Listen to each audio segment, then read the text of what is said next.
I call this meeting to order at 6:01. Please stand and join me for the Pledge of Allegiance.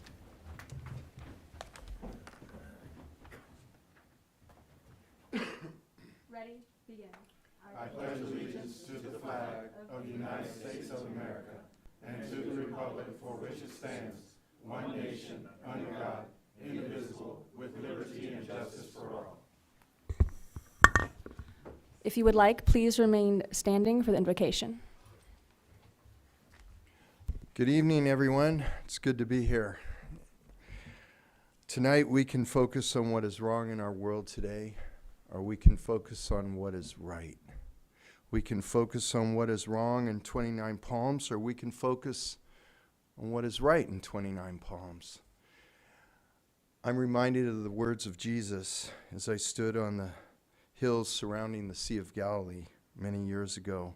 I was asked to give a short invocation such as this. As I stood there with our small group of tourists and our Israeli guides, they waited to hear what this young new pastor was going to say. And I quoted the words of Jesus, who had spoken the very words 2,000 years prior to that time. He said, "Blessed are the peacemakers, for they shall know peace." Paul goes on to tell us that the purpose that Jesus came to the world was to bring peace between us and God. And throughout the history of time, Jesus brought peace to one heart at a time, one people at a time, one nation at a time. But those who have rejected his peace offering of redemption have also rejected the quiet respite of his joy. One day, I was with a friend who was a missionary to Papua New Guinea, a very difficult place to go and live, and where there's swamps and malaria, and difficult people live there, very tribal. Don and Carol moved there, and they began their work with the Sawi people. It took them 2 weeks to travel by canoe to find the very people they were going to work with.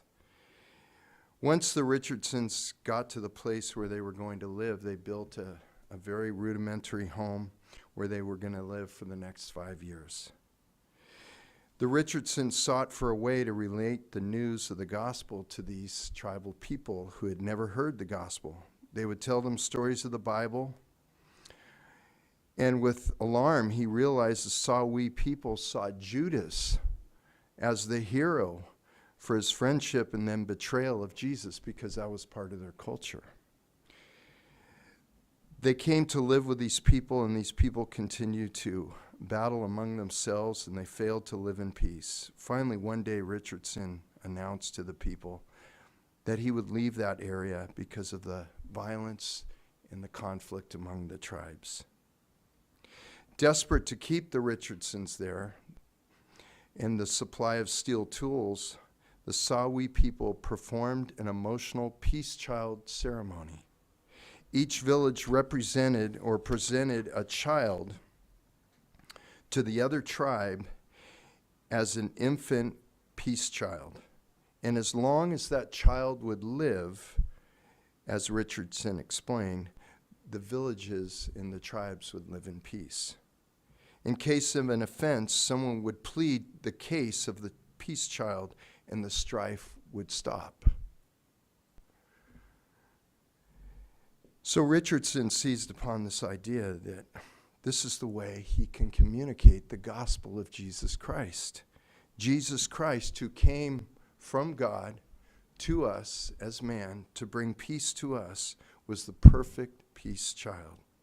He explained that anyone who would accept God's peace child would never need to offer a human peace child again. So this struck a chord with the Sawi people. They all turned to Christ, received the peace child. So tonight I implore us as peacekeepers of 29 Palms that we in our hearts would receive the ultimate peace between God and man, so that we might bring peace to our community. Let us pray. Father God, I thank you for your Son, Jesus, that he was not just a figure in history, but he was a real person that lived on this earth to show us that you love us, you care about us, and you desire that we live in peace and harmony with each other. And we strive for that here in 29 Palms, Lord, that we be peacekeepers of our community. Where there's strife, we bring peace. Where there's hatred, we bring love. Where there's anger, Lord, we bring resolution. I pray for this meeting that is about to go on, that your Spirit would ascend upon the hearts of decision makers, presenters, that things would be done with respect and harmony and the desire for peace. Peace with each other as we have peace with you. In Jesus' name, amen. Thank you very much. Thank you.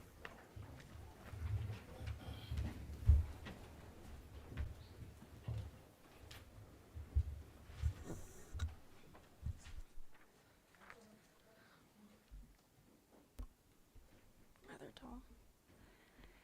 All right, hello, my name is Elizabeth Marshall. For anybody who doesn't know, I am the ASB City Council representative for 29 Palms High School. I just have a quick update of the high school for you guys.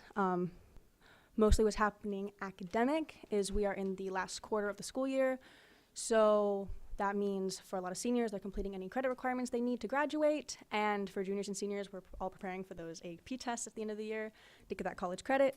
As far as what's going on extracurricular at the school, we had our iFest International Festival, which was a huge success. Lots of clubs representing different cultures, great dancers, and lots of parents and volunteers making that awesome food from all the different clubs. We also recently had our spring sports assembly, which was a huge hit. All of the spring sports participated in little games for the whole school to enjoy.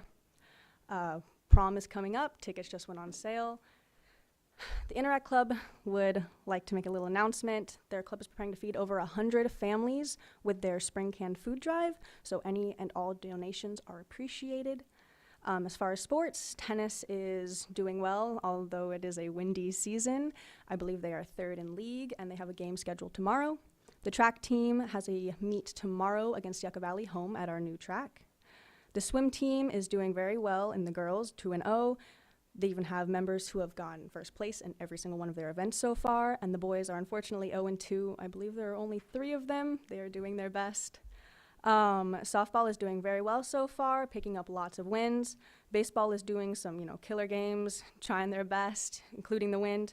And as far as golf, lack of greenery, they've been playing at the local golf course, and even they are taking home many wins. This year, we are happy to announce that we have a new powerlifting team. They have a very short season, and their last meet will be this weekend, where there will be awards. And we even have some boys lifting over 1,000 pounds deadlifting and girls lifting over 600 pounds. They're rather impressive. And as a high school, we would like to, wish a belated but very warm welcome to new council member, Mr. Scott. That is all. Thank you. Thank you.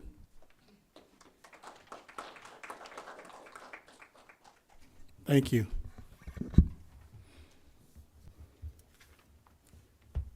Roll call. Councilmember Klink. Here. Councilmember Mintz. Here. Councilmember Scott. Here. Mayor Pro Tem Bildering. Here. Mayor Wright. Here. All present. Okay, couple of changes to the agenda. Oh, wait a minute. Closed session announcements. We did have a closed session at 5:30. And so the city council in closed session gave the city manager the authority to join a nationwide litigation regarding the opioid crisis against 5 new defendants and authorize the settlement funds to be dispersed to San Bernardino County for countywide abatement. And if there are other settlements or on opioids, that the city follow this same recommendation. And Councilmember Joe moved the item, and Councilmember Danny seconded, and we voted, and the vote was 5-0 in favor. Okay, now, changes to the agenda. We got some changes, right, Frank? Yes, Mr. Mayor. I think the first change is our sheriff's captain is here. He has a new lieutenant that I think he wanted to introduce to the community and to the council. Okay.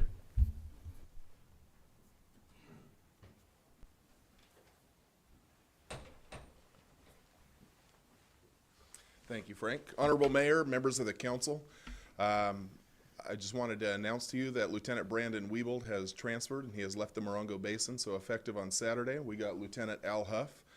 Lieutenant Al Huff and I worked together in corrections about 25 years ago. So since then, we've taken very different career paths. He's going to bring some great experience to the Morongo Basin. He has a lot of tactical experience in the way of SWAT and narcotics, worked at some different patrol stations, and most recently at our Employee Resources Division. So I think that's going to help us. We have some recruiting challenges up here in the Morongo Basin, but we have positions to fill, and I think he's going to bring a new perspective and some good ideas. So we're very lucky to have him. Throughout my career, I've been a big Al Huff fan, and now that I get to work with him 55, 60 hours a week or whatever it is, we're going to have a good time, but you're going to be seeing a lot of both of us. I'll continue to be the point person, and unless I have a conflict, I'll be attending the council meetings and most of the after-hours events, but he certainly will fill in, and he'll be doing a lot of the behind-the-scenes, running the day-to-day operations of the Morongo Basin Station, which obviously includes the contract with 29 Palms. So as far as staffing, projects, those things, he's gonna be the go-to guy. So without further ado, Lieutenant Huff, would you like to say a couple words? Members, thank you very much for having me here today. It's an extreme pleasure to be here. I have never worked the Morongo Basin in a full-time capacity. Narcotics gangs and SWAT, I've done my share of work up here. Most recently was when we lost Sergeant Vaca. I was in charge of the Sheriff's Employee Assistance Team, and so we helped out Val, her whole family, did all the arrangements and logistics for his funeral services and then post services for the family and all that. So one thing I want to say is that it actually brings me joy to work here because I know how supportive this community is of our Sheriff's Department. I know what I bring, I know my beliefs, I know my passion about what we do, and this is why we've been doing this for so long. And I want to thank each and every one of you up there for your direct support that you have with our Sheriff's Department. And I hope I can bring some good things for you, and let's do this. All right. Thank you.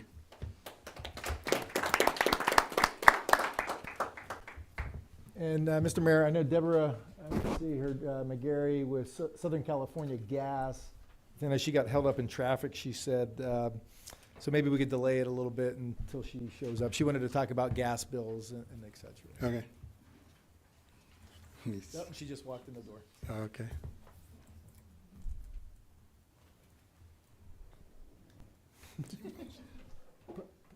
Perfect timing. Well, Frank, you didn't get my text, I'm sorry.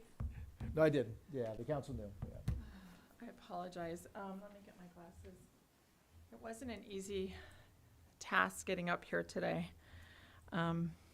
Just lots of traffic these days. So I apologize. So give me just 1 minute, please.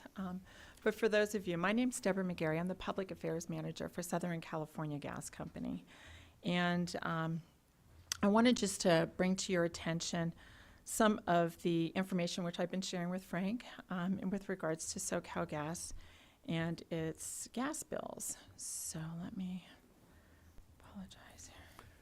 And while Deborah is looking for that, just for the council's knowledge, she shares some of your challenges as council member. She sits on the La Quinta Council as well.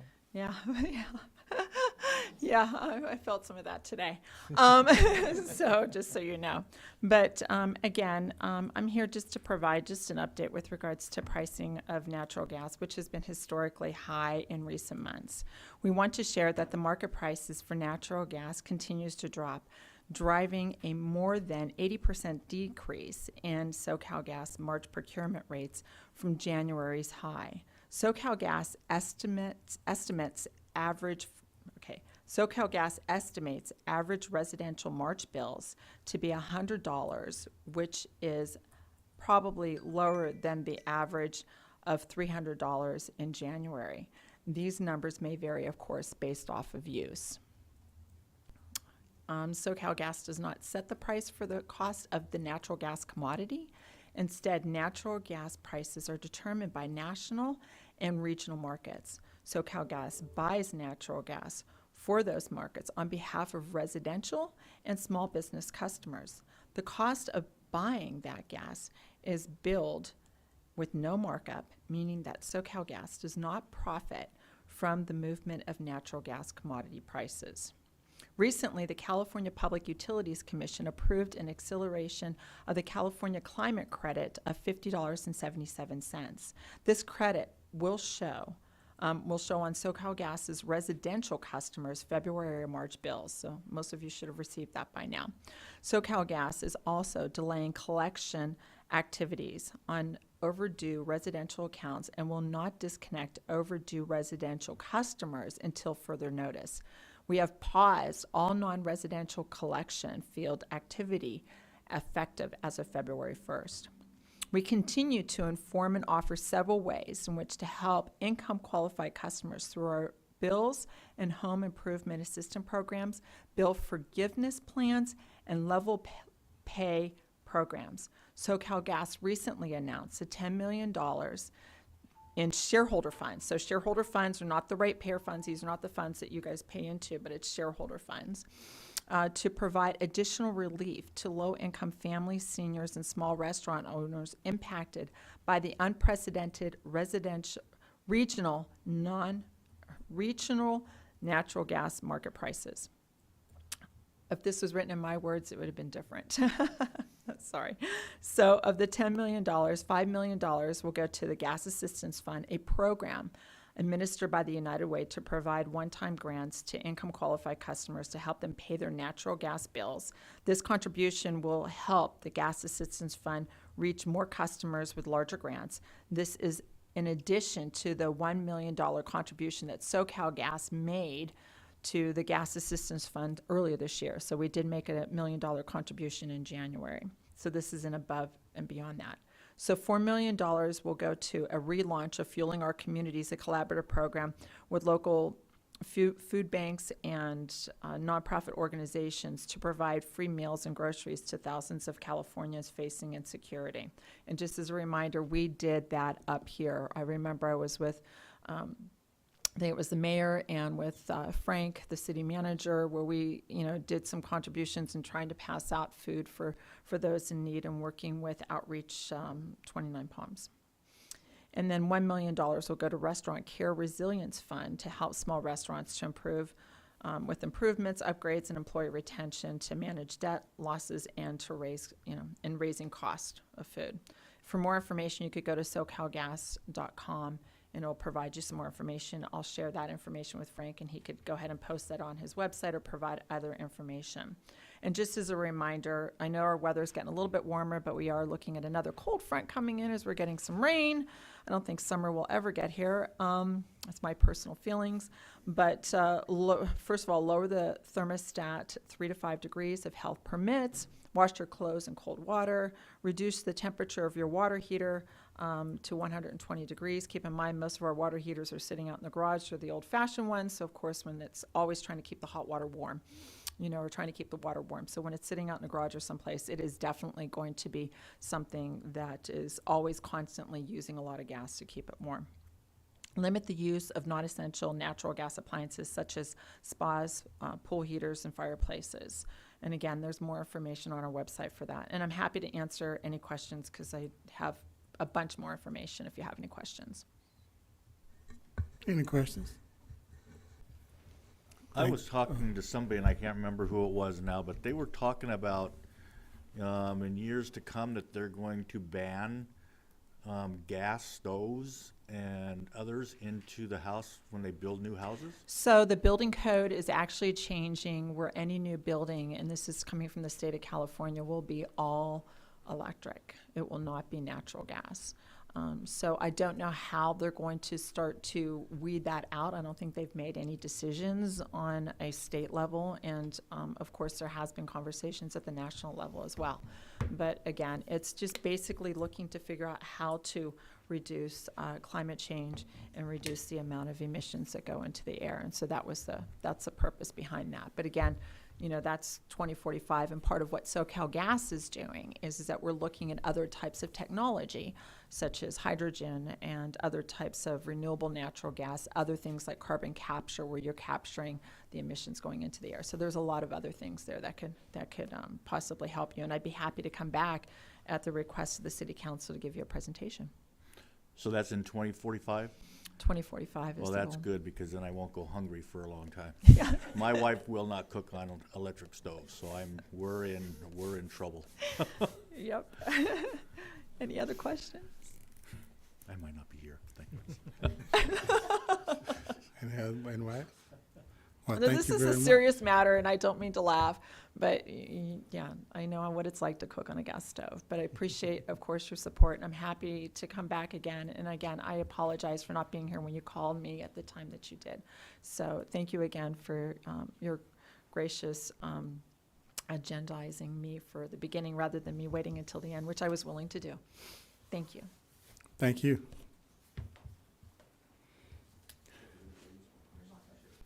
Okay, we got proclamation recognizing March 2023 as Women's History Month. The City of 29 Palms Proclamation, Women's History Month. Whereas every March, Women's History Month provides an opportunity to honor the generation of trailblazing women and girls who have built our nation, shaped our progress, and strengthened our character as people. And whereas throughout our history, despite hardship, exclusion, and discrimination, women have strived and sacrificed for equity and equality in communities across the country. Generations of Native American women were stewards of the land and continue to lead the fight for climate justice. Black women fought to end slavery, advocate for civil rights, and pass the Voting Rights Act. Suffragists helped pass the 19th Amendment to the Constitution so that no American could be denied a vote on the basis of sex. And whereas women and girls continue to lead groundbreaking civil rights movements for social justice and freedom so that everyone can realize the full promise of America, and whereas this Women's History Month, as we reflect on the achievements of women and girls across the centuries and pay tribute to the pioneers who paved the way, let us recommit to the fight and help realize the deeply American vision of a more equal society where every person has a shot at pursuing the American dream. In doing so, we will advance economic growth, our health and safety, and the security of our nation and the world. Now therefore be it resolved that the City Council of the City of 29 Palms does hereby proclaim March 2023 as Women's History Month and invites everyone to learn more about the vital contributions of women to our nation's history. Dated this 28th day of March 2023 and is signed by me. All right. Next proclamation is for Irish American Heritage Month. City of 29 Palms Proclamation, Irish American Heritage Month. Whereas Irish immigrants who sought a new beginning in the United States arrived on our shores with hearts full of hope and dreams of the future, with grit and determination, they worked hard as they built their lives. They helped build America, never forgetting where they came from, always remembering the courage and pride they brought with them from the old country and passing these traits down to each new generation. And whereas pride lives on today in the hearts of Irish Americans across our nation, it lives on in business owners, scientists, and labor leaders who hold dear the Irish belief that everyone deserves to be treated with dignity, and it runs deep in so many first responders, public servants, and brave service members who defend our lives and liberties, the same liberties that so many Irish immigrants and Irish Americans help preserve and protect. And whereas Ireland and the United States are forever bound together by our people and our passion, everything between us runs deep. Now therefore be it resolved that the City Council of the City of 29 Palms does hereby proclaim March 2023 as Irish American Heritage Month and calls upon all Americans to celebrate the achievements and contributions of Irish Americans to our nation with appropriate ceremonies, activities, and programs. Dated this 28th day of March 2023, signed by me.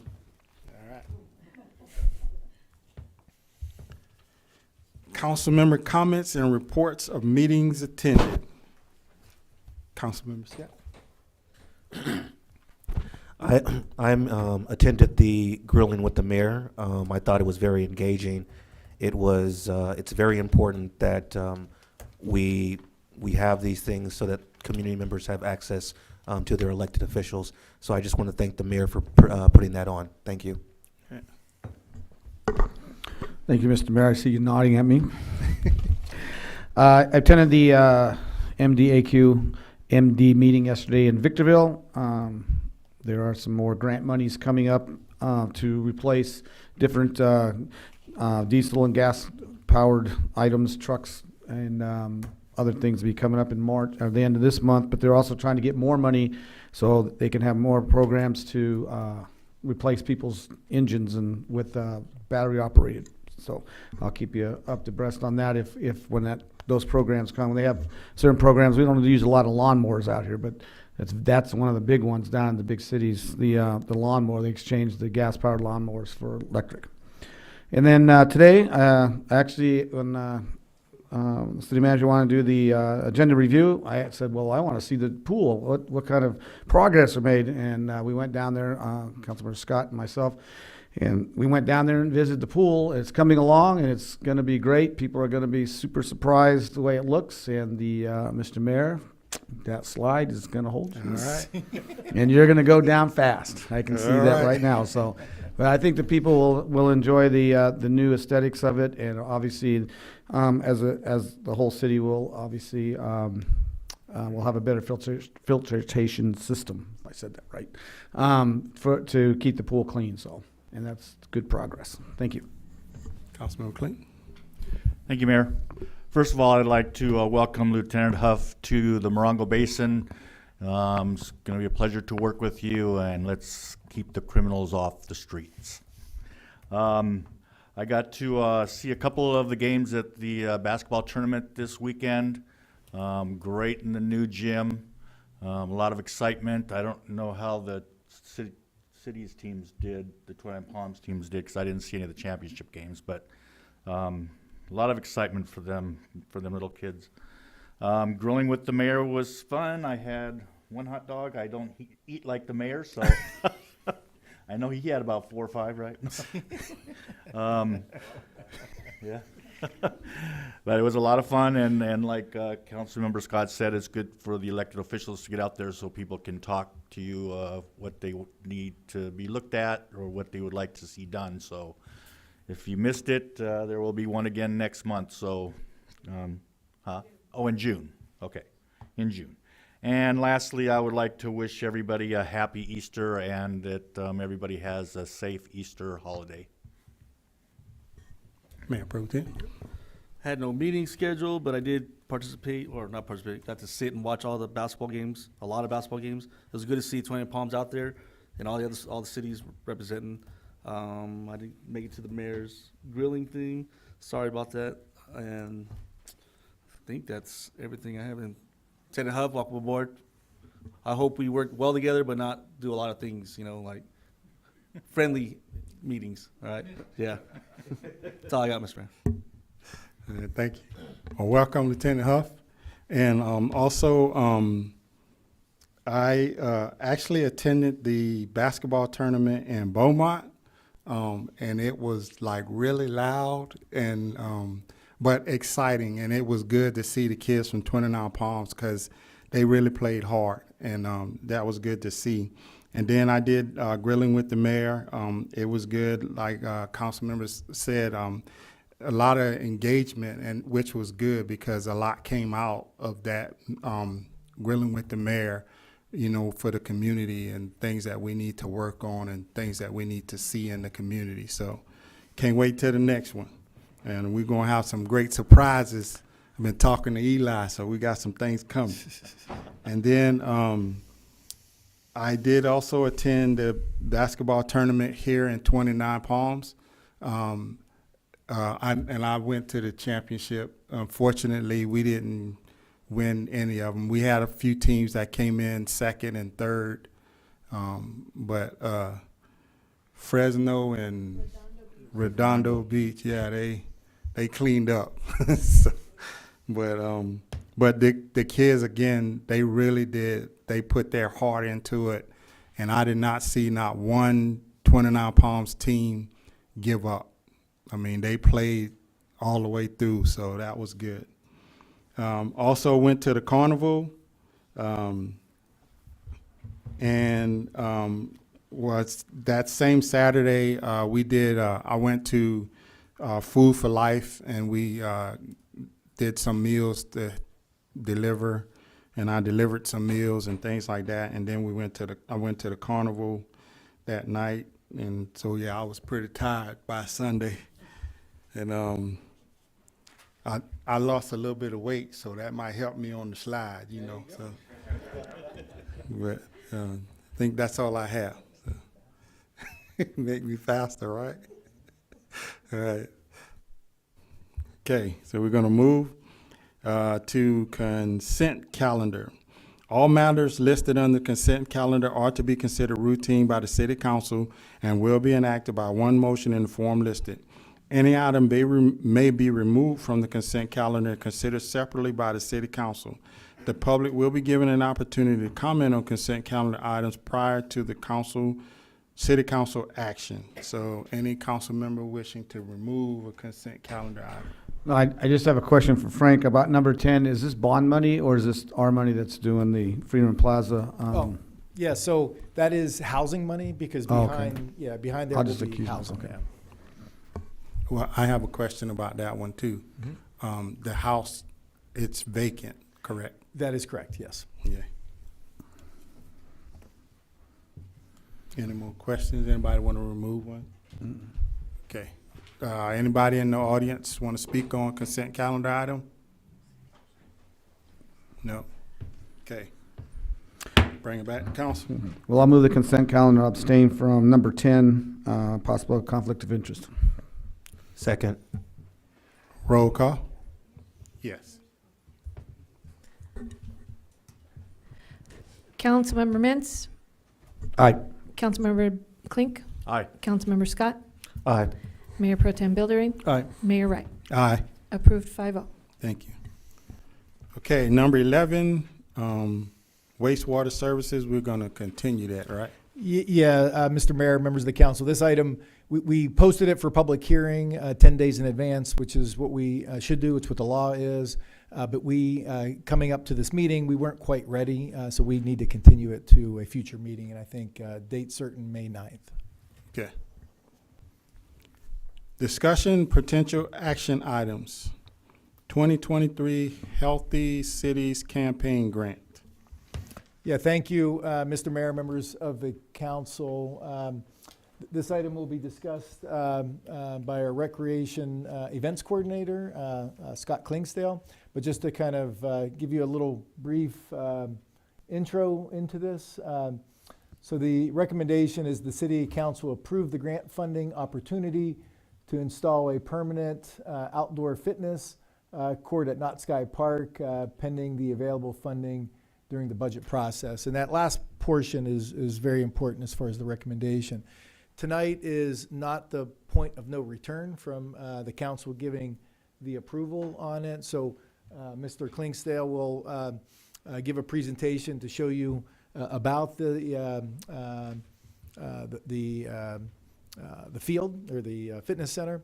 But through the budgeting process, that's when we'll determine if there's available funds to do that. So this is just a step in the process. This ultimately isn't the final step. It's just the first step in the process. So with that.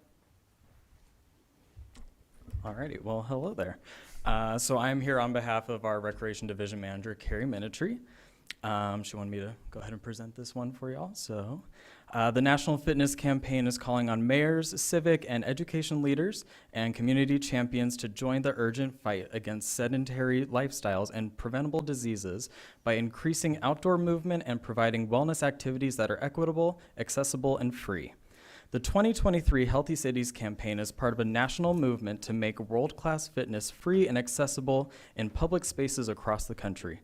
The city of 29 Palms was invited to apply for preliminary eligibility of a $30,000 grant to participate in the 2023 California Fitness Court campaign.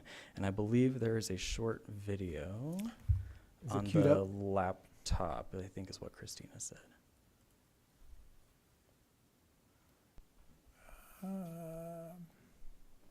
Top left is the, CC meeting 328 on the. this is in this folder. Oh, here it is, yep.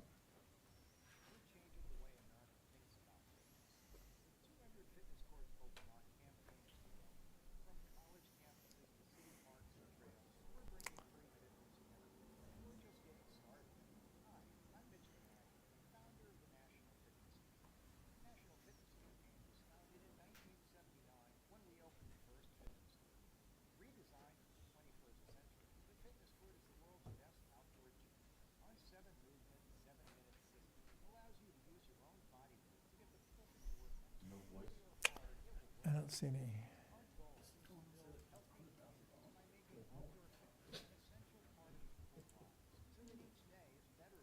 And the grant is for 30?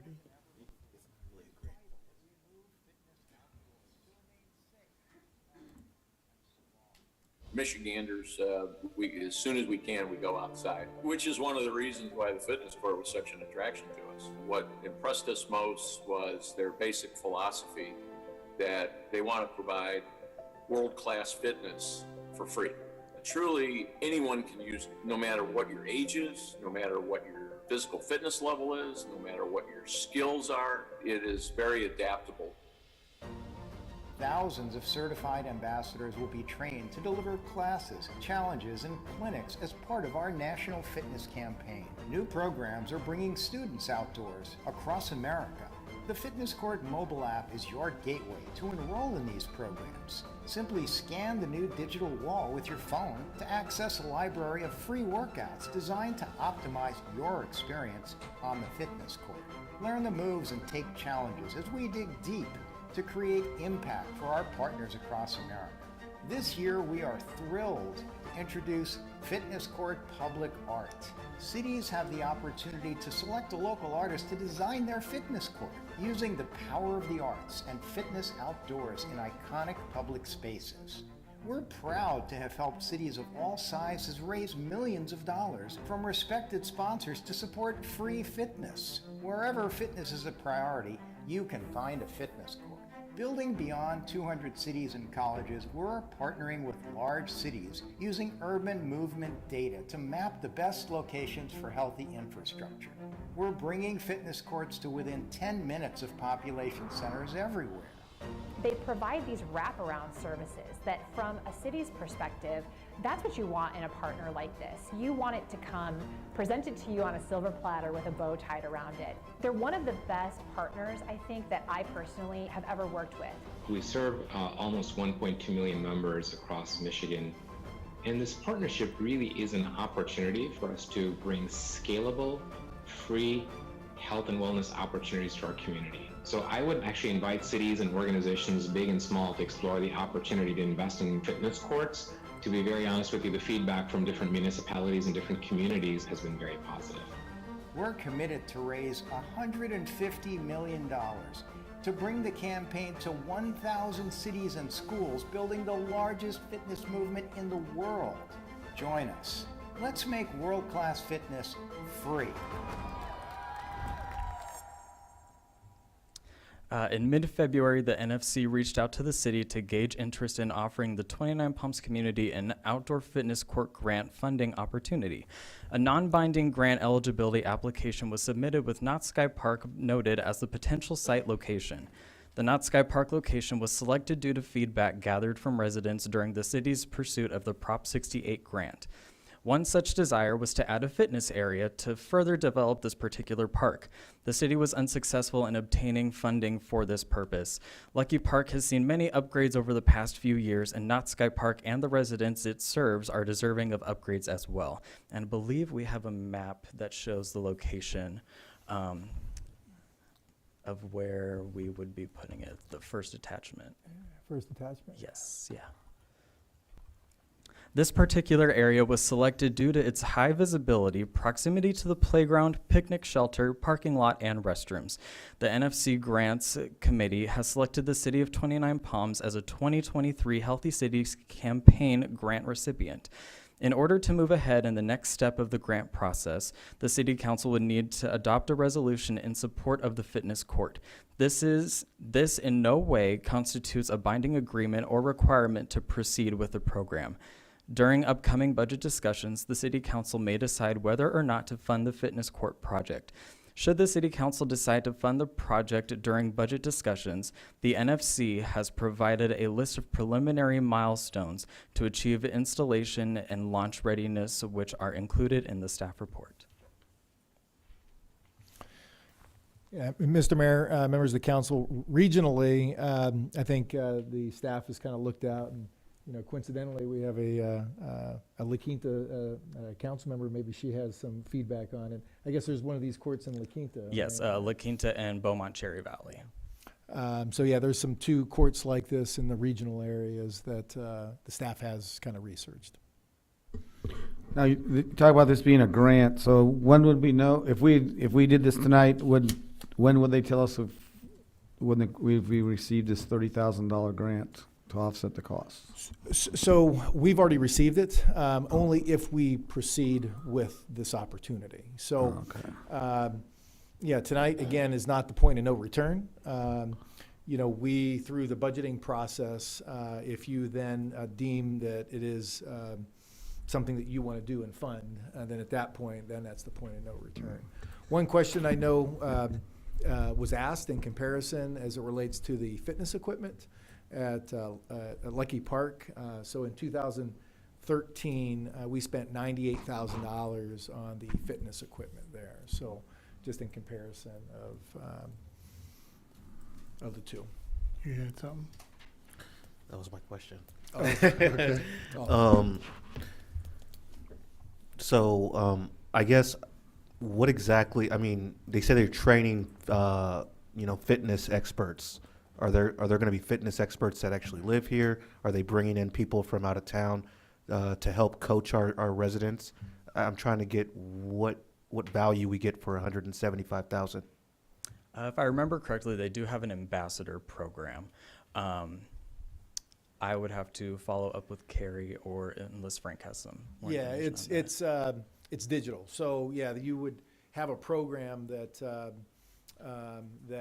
through your app or something, probably an app that would. Yeah, so you would show you what to do through the app. Yeah. So the equipment is there, but then the app will show you what to do. And you said in your report that the residents asked for it? Yeah, so in Prop 68, when we did the Pioneer Park, we had to do outreach to the community and see what they wanted. And I think at that time there was some outreach or outdoor fitness. So not this specifically, but just outdoor fitness in general. Yeah. That's what they're looking for. Okay. So we need to vote on this, or well? Oh, go ahead. I personally would like to see other vendors, I guess, to see get a price comparison. I know the ones at Lucky Park were about $90,000, but that was a while ago. I'd like to see if we can probably. I think it's needed at that park, but I think $175,000 is a lot. Anybody from the public? You open up to the public. No green slips for this item. Yes, number 22, right? No. What item is that? Number 12. Oh, sorry, 12. 22. 22. Yeah. I didn't eat dinner before we got here. Yeah. Not if it's not for this item. It's for 12. It's Oh, okay. Yeah. I live in that area, yes. Okay, come on. All right. Yeah.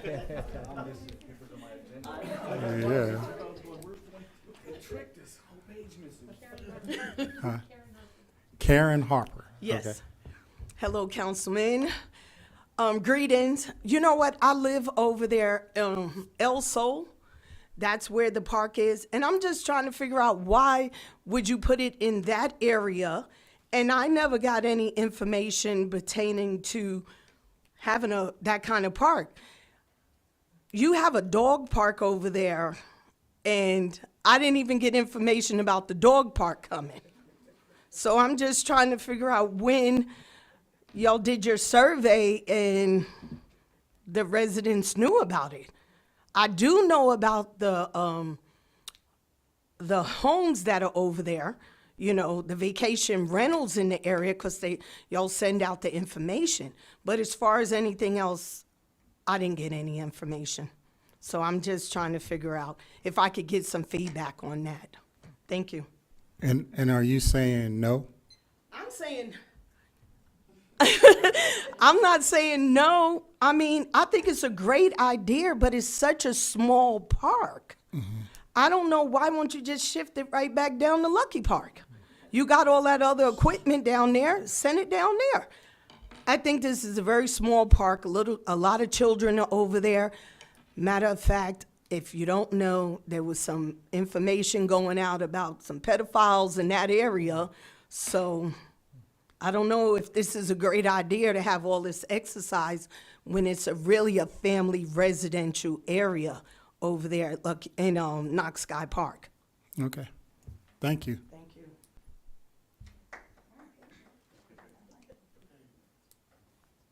No more green slips? All right, bring it back to council. I'm in favor of this kind of equipment. However, like she said, it might be in the wrong park, but we do need to bring things to Knott Sky Park. But I just want to always let everybody know we have a big project in the animal control that needs new shelter. We need a new shelter. Well, I wouldn't mind seeing this project move forward, but with options, not particularly this project. Maybe doesn't have to be as big. It looked like there was a couple things that were reproduced on this. If we can make it, and the other thing we'll have to be concerned about is might have to be covered in a shade because it looked like all that stuff was metal, and in the middle of the afternoon you're not going to be able to use it. So I mean, I'm okay with moving. I don't know if we need. I don't know. And do we have to just this particular? Because obviously, if we got to 30,000, and we're still going to have to spend over 170, that I think we can do better than that. But so I'm not sure. Yeah, it's a net number, right? They have an endowment that they work with, right? That in the opening monologue there that had all the participants there, but it is a net number. So I guess if we went ahead forward with this, would that also give staff a little direction to explore some different options for us, or not? It would, yeah, it would, because it wouldn't close the door on this. Right. But it would, the direction, if that's what the direction is from the council, to look at other options. Because again, this is not the point of no return. We still have to come back. And as Councilmember Klink mentioned, there are a multitude of priorities in the budget that not sure how we fit, everything. So, yeah, that's the direction to move forward with this and look at other alternatives. Staff can do that. And that's including other locations. Well, that would be another, locations in the park or other locations within the city. Within the city. So yeah, that would have to be another. The recreational supervisor, Carrie Minitry, was trying to give some, for lack of a better word, some love to that park. Yeah. So that's where the focus was, but ultimately, at the end of the day, whatever the direction of the council is. Can we ask the lady there from La Quinta, where do you have this located, and is it being used by a lot of people, and how long have you had it out there? Sorry to put you on the spot. Sorry about that. I'm here on behalf of SoCal Gas. Yeah, we won't tell them you're talking about this. I can't really go into too much stuff because I'm here on behalf of them. Yeah. But what I can do is I'll gladly get some information and send it over to the city manager. Okay. Okay. Thanks. I have to make sure I clarify my hats. Yep. Scott, yes, sir? Yeah, so I actually reached out to the cities of La Quinta and Beaumont Cherry Valley and got all of the information from them. And so La Quinta has had theirs since 2018. And when I spoke with them over there, they said, you know, it's kept up really nicely. Theirs is under a shade structure.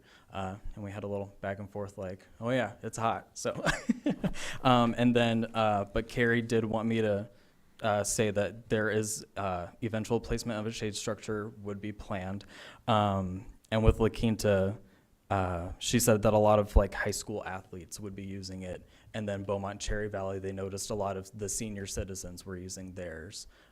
So, but both cities have said that it is a great investment. But yeah, so I have more information if you ever need anything. So yeah, thanks. All right. Well, what we gonna do? Well, I'll make the motion, we go ahead and approve this, and then with other options. I'll second. Roll call. Councilmember Scott, Aye. Councilmember Mintz, All right. Councilmember Klink, Aye. Mayor Pro Tem Buildering, Aye. Mayor Wright. Aye. Approved 5-0. Thank you. Before we go on, I don't want to say this, but Carrie and Scott, the Park and Rec team organizing that tournament this weekend, you guys did an outstanding job. I know all the moving parts and locations. I know we didn't say it, but I know we feel it, we just didn't say it, but you guys did an amazing job, you know, getting everything organized for this weekend. So kudos to you and Carrie and the rest of the team and Haywood and everybody. Thank you. Thanks, Mayor Pro Tem. That's true. Okay, all right, AB, Assembly Bill 1708. I ain't even gonna try to say that word. Yeah, that's an assembly member, and I won't probably butcher his name either, his or her name either. So this is, so California cities, put out this notice looking for cities for recommendations to take actions to support AB, which is Assembly Bill 1708, to increase the accountability for repeat theft offenders. So a little history, Prop 47, when Prop 47 was adopted, approved by the voters of California, it eliminated the, the repeat offenders provision that was in the old law.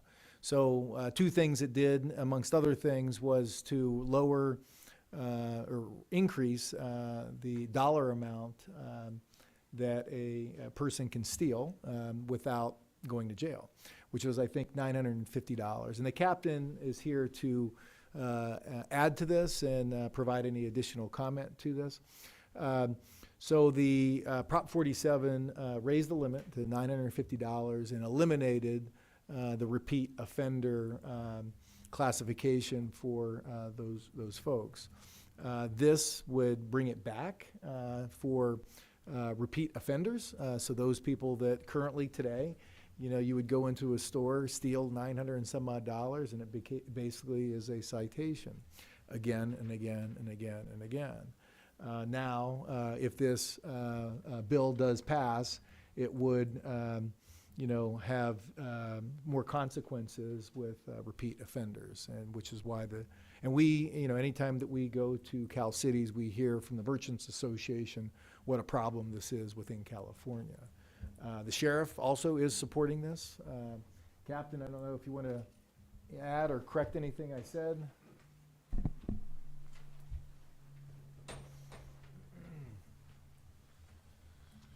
So Frank was absolutely right as far as the dollar amounts going from $400 north of $400 used to constitute grand theft. And now it's $950. So what we've seen throughout the county and throughout the state is we literally have people going into stores with calculators, taking up to $925 worth of merchandise, knowing that it will be a misdemeanor as opposed to a felony. So it's been a problem for retailers. Retailers have caught on to that quick. What we are seeing also is, whether it be Target or Walmart, or in this case, Stater Brothers with alcohol here in 29 Palms, is they look at it as a business decision. If they know it's less than $950 worth of merchandise, and this person is not going to potentially be ordered to pay restitution or be prosecuted as a felony, a lot of times they don't even bother to call us because it's not worth their time. It's not worth their time to pay a loss prevention officer to sit with the individual, wait for the deputy to come do an investigation and take the person, knowing that they're not going to get any money on the back end. So a lot of times that translates to them watching people walk out the door with merchandise and them writing it off as a loss. And theoretically, you and I, when we go buy our groceries, there's subtle increases because they have to make their money somehow.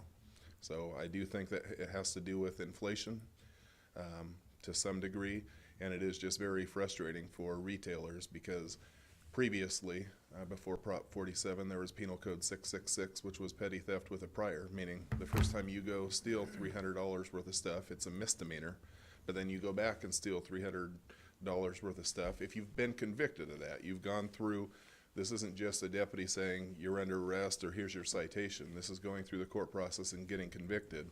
Now, when that second person would go back and do it again, if they're convicted, they can be prosecuted under the felony section. So that also went away, in addition to raising that $400 threshold up to $950. So, and it's $950 per offense. So you can go to the same store, you know, multiple times a day or a week, and it's just misdemeanor after misdemeanor. And if you do get caught, a lot of times we aren't being informed. And if we are, the district attorney's office hands are tied on what they can do with the case, even if they see the same individual 5, 6, 7, 8 times in the courtroom. Thank you. Any questions for staff? Open up to the public. No green slips. Close it, bring it back. Well, I'm just glad Sacramento was actually listening. All the meetings we've gone to at League of Cities for the last two or 3 years, council members have, brought this up over and over again. When I was on the public policy committee for League of Cities for 2 years, it was always brought up at some point, and there was other bills that always got defeated. So I definitely think this should be something we could support. We need a motion for this? I'll make a motion that we recommend AB 1708. Second. Yeah, support it. Roll call. Councilmember Klink. Aye. Councilmember Scott. Aye. Councilmember Mintz. Aye. Mayor Pro Tem Bildering. Aye. Mayor Wright. Aye. Approved 5-0. Yeah, then the mayor will. These right here, we gotta, all these bills. Just information. What is it? Oh, is this from the sheriff? Yeah. Yeah, this is from the sheriff in support of, So he's supporting this bill. these are different bills. Yeah, so that's in all public lands, all violent trafficking. Yeah, these were all separate. What I'll do is I'll bring these back. I know these were collective bills that the sheriff is supporting. I'll bring these back to the council for action potentially. All right, thank you. Okay, number 14, East Valley Regional Steering Committee. Thank you, Mr. Mayor, members of the council. This item in front of you this evening is to appoint a member to serve on the East Valley Steering Committee representing the city. The East Valley Steering Committee is a committee, San Bernardino County Interagency Council of Homelessness. So it's our consortium of care in the Morongo Basin. This committee is in support of finding solutions to the problem of homelessness. Currently, as their bylaws state, it's for government officials and for nonprofits. Currently, the city of 29 has always put a staff member on the committee, which has been Carrie Minitry. But in reflection of that, Yucca Valley actually puts one of their electeds on there. Jim Schooler serves on there. So staff thought it was appropriate for the council to appoint one of you to serve on that committee to work towards solutions as it relates to homelessness. Any questions for staff? Open up to the public. No green slips. Bring it back. I nominate council members Octavius. I'll second that.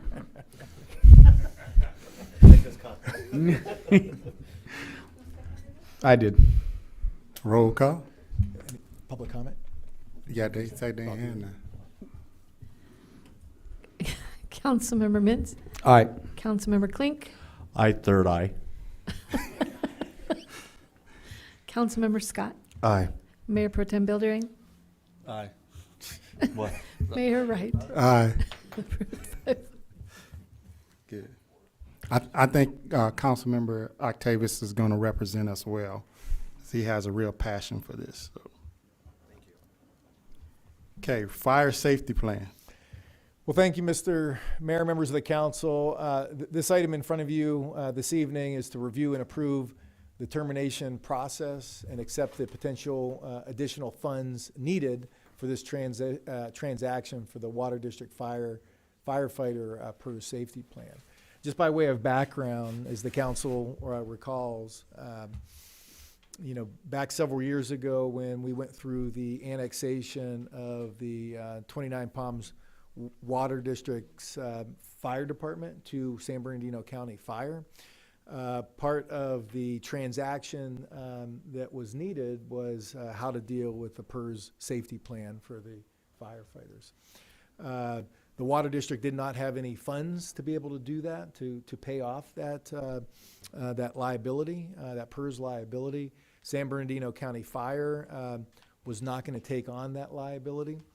So the city, the council at that time stepped up and agreed contractually to take on the fire pension plan. So how PERS terminates the plans is based on the U.S. Treasury bonds. So back in 2016, the Treasury bonds were in about the 20-year Treasury bonds were about in the 2% range. And so what the goal was is once the U.S. Treasury bonds hit in the 4% range, that would be the sweet spot to terminate the plan. PERS has a interesting process, not a user-friendly process. PERS is just not user-friendly, period, as it relates to cost to cities. So at termination, and that's where we're at today, is if you want to terminate it, it takes 3 months to close out the pension plan. So it's not like today you're going to tell me to close it out and tomorrow we pay the bill. PERS has a process that takes 3 months, and there's no revocation of this, right? So you proceed and there's no turning back, okay? So one of the things that we asked PERS is to give some sensitivity analysis, and as of yesterday, because it's a U.S. Treasury bonds are traded like a stock market, like a bond in the open markets. It closed yesterday at 3.9%. So CalPERS gave us a sensitivity analysis right here on the staff report, giving a range of when that last day when we're ready to close, what it could be. And it could be lower than this, it could be higher than this. I wish I had that specific crystal ball there that could pinpoint it, but this is just a range. If it is 4.25%, we won't owe anything. And if it gets higher than that, actually, we have more money than, because today we have about $2.9 million to pay it off. So if it's 4.25%, it would be right at that $2.9 million. If it's at 4%, we would owe, $193,000. If it goes 3.75, we'd owe $473,000. I pulled up here just to give you kind of a recent trend of the U.S. Treasury bonds, the 20-year Treasury bonds. And as you can see, they're in this window here. They hit the 4% in this range here, and so it's hard to predict exactly what it would be. But this is from a historical perspective, that 4%, that sweet spot that we were looking for. One of the things to keep in mind that we could do as an option, we, through this transaction with the water district, we bought the fire station. The fire station is owned by the city of 29 Palms, and we lease it to San Bernardino County Fire for $35,000 a year. So if we had to pay money out of our reserves for any of these mounts that could happen, we could set up an internal, internal loan with the city that could replenish this. So by way of example, approximately anyway, every 3 years would be $100,000. So we can set up an internal loan so that $35,000 lease would only go to paying ourselves back. The water district is standing by, because obviously, well, not obviously, but the water district still holds the accounts. We're just contractually obligated. So they're waiting to hear what the council's decision is on it. Then they're going to move forward with a resolution to move forward. So that concludes my staff report, and I'd be happy to answer any questions. Any questions for staff? Open it to the public in the green slips. Close it, bring it back, looking for a motion. Well, this, obviously, I don't like gambling with city money, but this is, it looks like it's gonna stay up there, and it is time we close this account out, so if you're looking for a motion, I move that we have Frank, or the city manager, move forward. And set up a internal loan If we need to, yes, because I would like to see it being paid back through what monies we get from the fire department. Yeah. Second. Roll call. Councilmember Scott, Aye. Councilmember Mintz, Aye. Councilmember Klink, Aye. Mayor Pro Tem Buildering, Aye. Mayor Wright. Aye. Approved 5-0. Thank you. Okay, mission statement of the Public Arts Advisory Committee, PAC. Thank you, Mr. Mayor. This is the latest iteration of the draft mission statement of the PAC. I did distribute a slight correction memo to the City Council.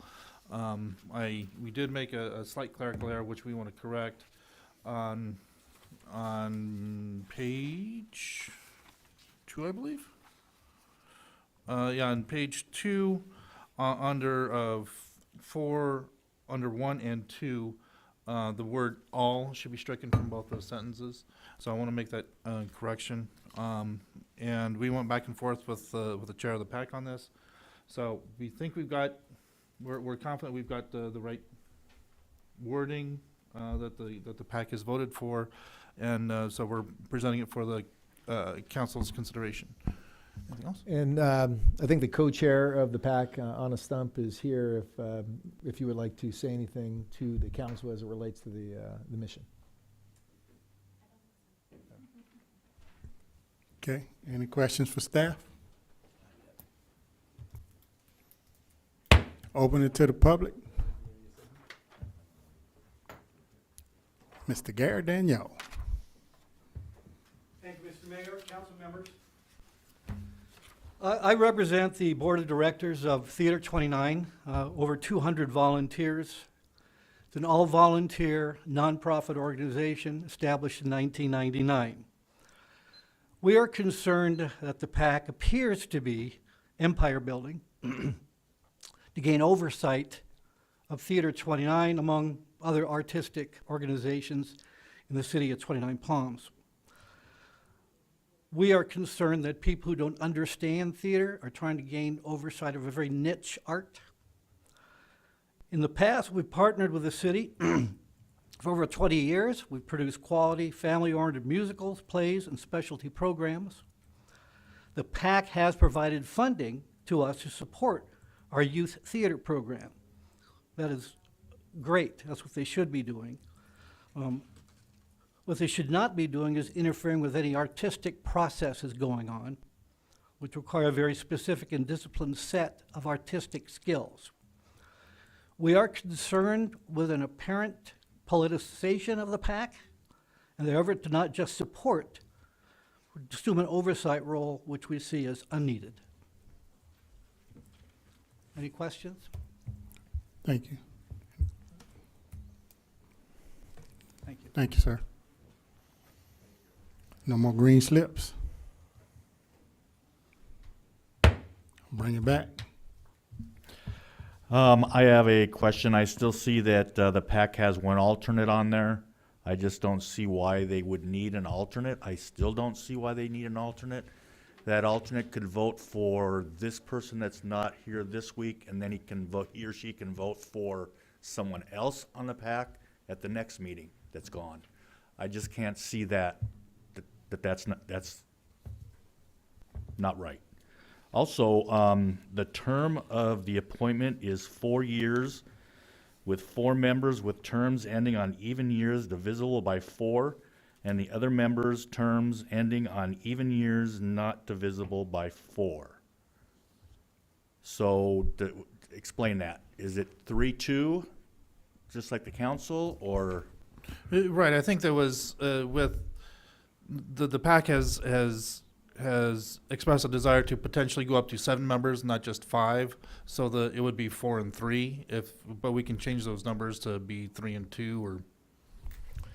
Okay. That, I think that's pretty flexible on that. They both should be divisible. We need to probably clarify that language. They both need to be divisible by 4 even and odd years, right? So.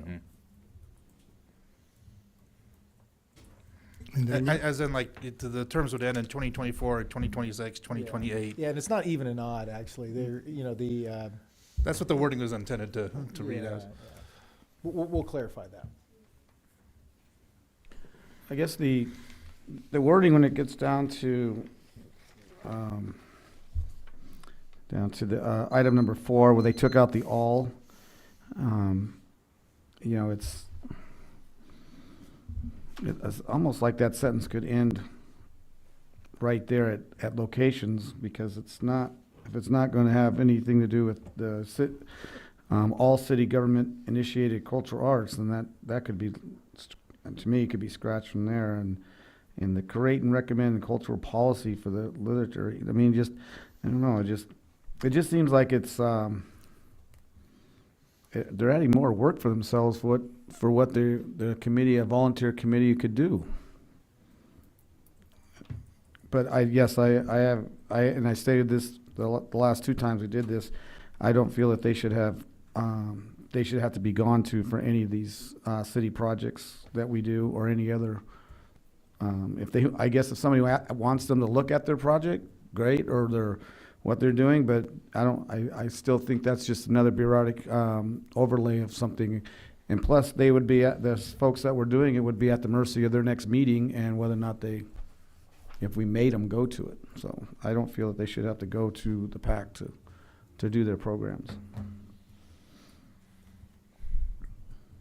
I have to agree with Gary. The Theater 29 has been doing fantastic by themselves. Why do they have to do anything with the PAC is beyond me. They are giving everybody an opportunity to see plays and musicals, and they're doing an awesome job. I was at the last one, Peter, and that was an awesome play. And I think that they don't need any other recommendation on how they do their work, or if it's good or if it's bad. Just let them do what they have been doing for years. Yeah, I agree with that. The PAC is an advisory committee for the city as far as our internal city stuff, like our arts, our stuff, and things that come into the city. They give recommendations, yes or no. But like Little League does their own thing. Park and Rec helps them with their fields and make sure they can provide their services for the Little League players, just like the theater would do theirs, and we provide help to make sure they do their thing. So, yeah, the PAC's coming in, they're doing what we kind of asked them to do, just we need to, calm down. You're not taking over the world and the art world. You're an advisory committee. You're not to say, we'll come to you, or whoever wants to come to you for recommendations. You're the professionals, but no permission. That's not what the committee's about, providing permission for anything. As I read the mission statement, I don't necessarily read it as you have to go to them for permission. It says serve as an advisory body for privately initiated literacy, visual, and performing arts projects and cultural arts events requesting city funding, I think that's right. I think that any organization that's requesting city funding when it comes to arts, I don't see how an advisory committee could be detrimental to that effort. Yeah, number two, but like number one and number four, I still the same as always, because I don't think the language has changed that much in those two statements. And to me, it's, you know, like Councilmember Mint said, maybe stop at location, but to, you know, go all the way to a selection panel and those types of things like that, I think it's unnecessary.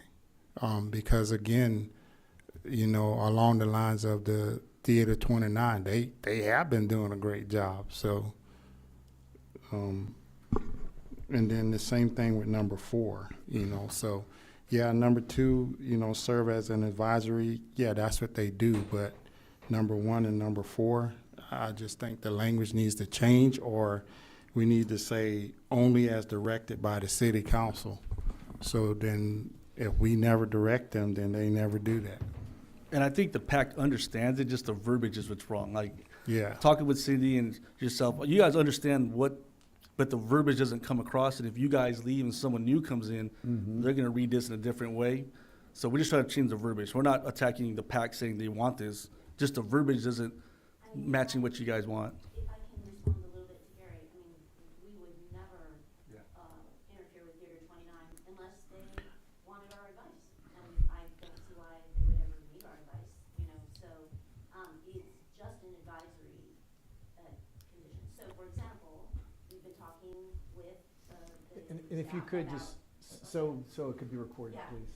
So we've been talking to the staff a little bit about filming permits because that's my business. I do filming permits with my partner, and so that's advice to let you guys know what we do with our business, you know. And then, for example, we spoke up a little bit on the potential fitness. There's a potential art project on that, and we would like to advocate that you don't put a Keith Haring, which is a New York artist, on there, but we would go through and choose a 29 Palms artist through a fair proposal, you know, that sort of thing. That's what we see, just advisory. We're just trying to clarify but I realize the language is complicated, and we're willing to, you know, make you feel comfortable with it and go back. Well, like Councilmember Beldering just said, though, if your whole group left and the next group came in and read this and interpreted their way, it would, I just feel that it would really not be what we intended. So if we eliminated number 1 and 4 and kept, and number 2 kept, and removed that all, would that be something that you guys could live with? I mean, it still makes you an advisory, and it just means that wordage would be out. Would that be something you would? If that's, you know, if that's what you're wanting, you know, I guess we'd have to go back and vote on it, but, you know, you guys are in charge. Yeah. We're just trying to help, you know. Well, we don't like we're not trying to attack you. We're not trying to. We have to you know, we have to protect the whole city, and like I say, if your whole group left and another group came in was a little more different, and they read this, I feel that they could just really try to put the hammer down on some of our groups that have been doing this stuff for years. Some of the stuff's been going on for 80 years in this city. So that's just, I mean, I don't know if you guys would look at it that way. If we eliminated number 1 and 4 and number 2 kept out the all, it still gives them their advisory mission. So that's my opinion.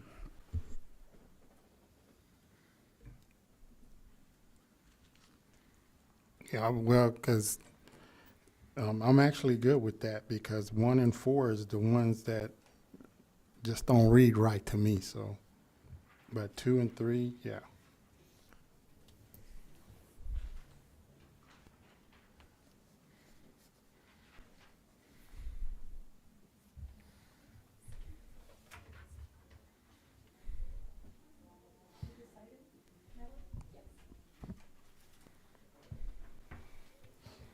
Guess I'm going back to the public.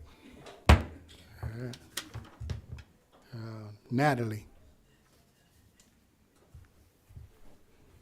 Thank Wright, for taking the time to, go away from the usual standard procedure. As someone who has acquainted myself with the people who are interested in the Advisory Arts Committee,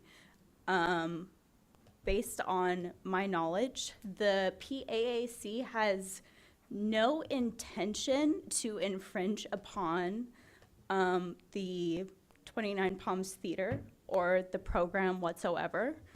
As far as I know, they're kind of a new up-and-coming committee in terms of establishing themselves and their credibility with the city. And right now, they're focusing on fomenting themselves as a credible committee rather than one to be, disregarded.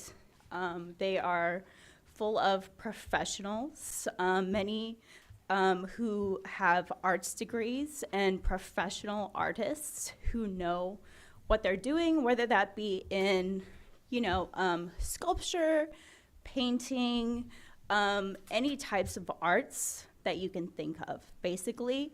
But as far as Theater 29, the PAAC, from my personal knowledge, they regard the 29 Palms Theater and they respect the theater program here in the city, and they have no intention of infringing upon that, just based off of my knowledge. And Gary, I've been on your show in the past, and I would not stand here on this podium if I did not advocate for this, and I don't think you have anything to worry about. Thank you. No, you have to direct it to us, though. I may not have anything to worry about with this group, but what about the next people, I think the wording is too ambiguous, and people who are looking to do empire building can take advantage of that. Thank you.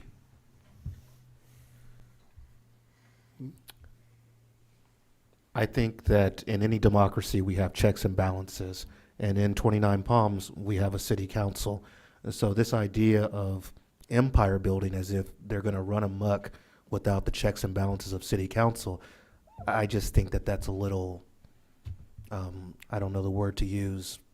It might be a long shot right there. I don't necessarily see that being a thing.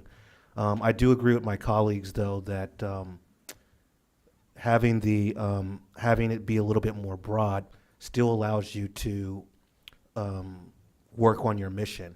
You can have internal missions and mission objectives, and then you can also have what is the official mission statement.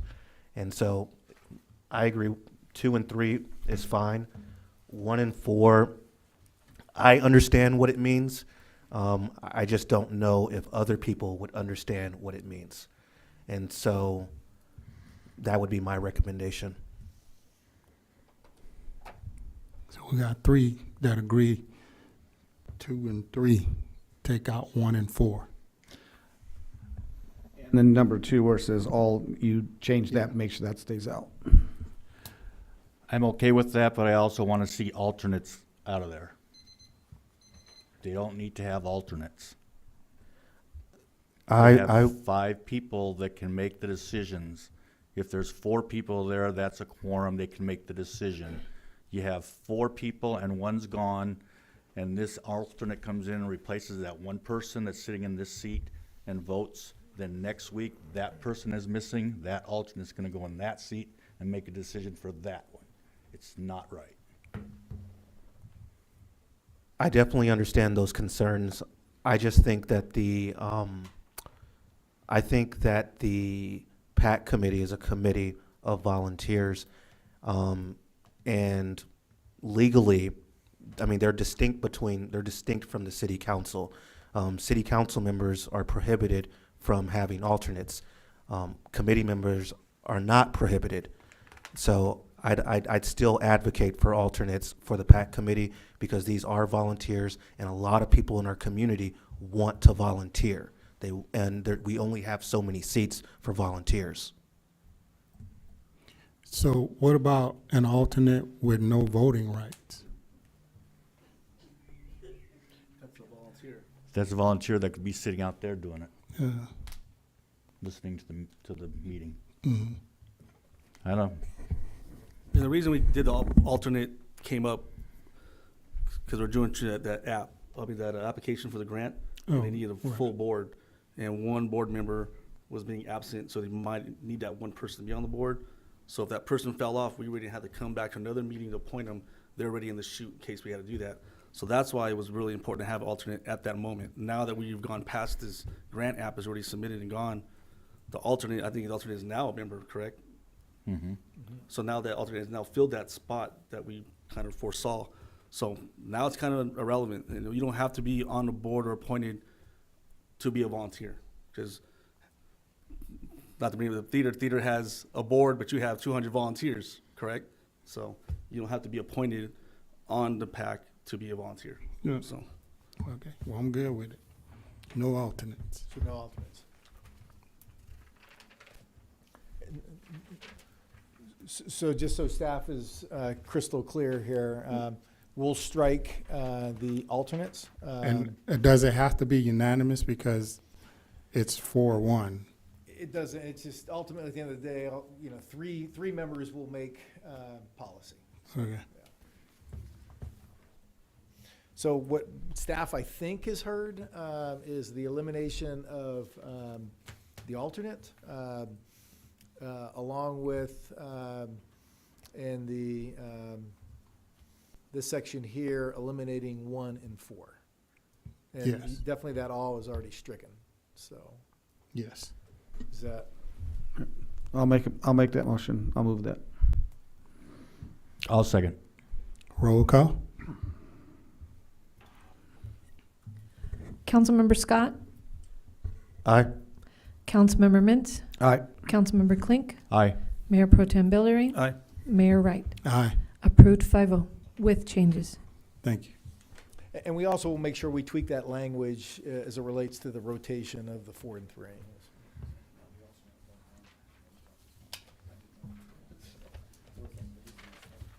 Okay, future council-initiated items. Anybody?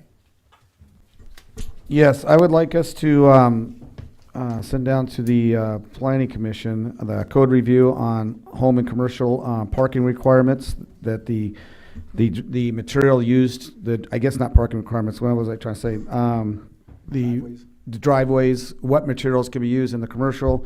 They can go back to the Planning Commission and request a different material, not just concrete. And I feel that the home and the business should have the same rules.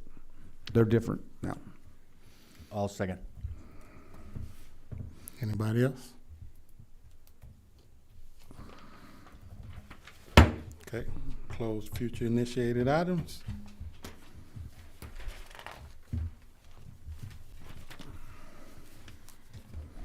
Public comments. This is the time for the public to address the city council on issues within the jurisdiction of the city council that are not on this agenda. All comments are to be directed to the city council and shall not consist of any personal attacks. Members of the public are expected to maintain a professional, courteous decorum during their comments. There's a time limitation of 3 minutes per person.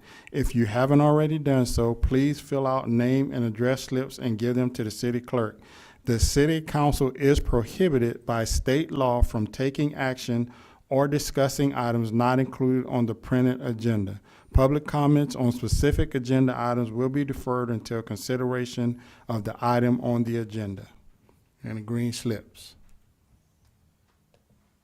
Everybody good, all right? Gonna keep it moving. City manager update. It's my turn? Put him on the clock, huh? I'll be fast. Did you guys want to speak?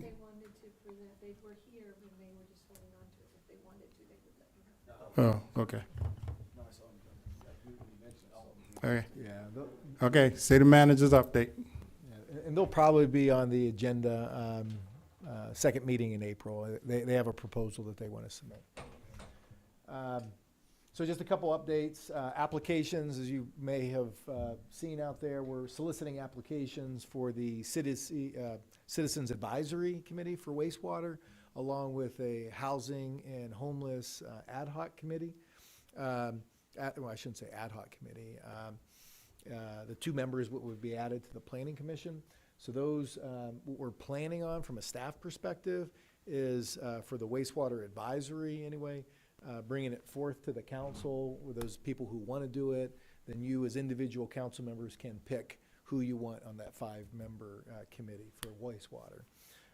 For the Planning Commission, I should say for the Housing and Homeless Committee, again, we have 5 planning commissioners already appointed. So what staff is thinking is most appropriate is, since you already had a subcommittee, planning commission members that appointed, which was Mayor Pro Tem Bilderain and Councilmember Scott, that they would go through those applications and appoint someone to the Housing and Homeless Committee. So that's ongoing. The budget, it's that time of year. We're in a budget season, so we'll be in our 2-year budget process. You will see as a council the preliminary budget late April, which will start your review process through the month of June. Staff has been working on this. We do have, and this is a typical process, a lot of requests and things get thrown in the budget. They can't fit in. You fill up a glass, you can only put so much water in a glass and it overfills. But that is part of the process. And so we'll be bringing that to you, and ultimately at the end of the day, it will be a balanced budget, but that will be in front of you for approval. Good news, the 29 Palms Band of Mission Indians sent over a letter of support for our wastewater project. So that's great news. They want to be partners with us in a mutually beneficial project, which I think can have benefits on our grant applications, and along with, servicing their needs as well. So that was a very important thing that happened recently. We have, speaking of wastewater, submitted our application to the state. So we've submitted our technical and our financial application. So those are in to the state. Environmental, so the end of April, you'll have the environmental document in front of you as a council to consider for approval at the end of April, which is the 3rd component. So it's financial, it's technical, and it's environmental. Then finally, today at the Board of Supervisors meeting, as you may not be aware, the county is also looking at their short-term rental policy. The town of Yucca Valley has most recently updated theirs, and we have updated ours. And I think we are going to be updating it again. The county is going through that same process. And one of the potential items that they may have, which won't be until the fall, is maybe a cap. Because we have a cap, Yucca Valley has a cap, the county has no cap. So that potentially may be something that comes forward. And that's all my updates. Wonder what they cap gonna be. All right. So I adjourn this meeting to April 25th at 6 p.m.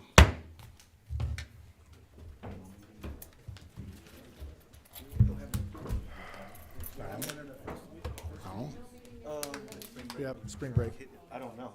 Oh, yeah, that's right. Go spring break?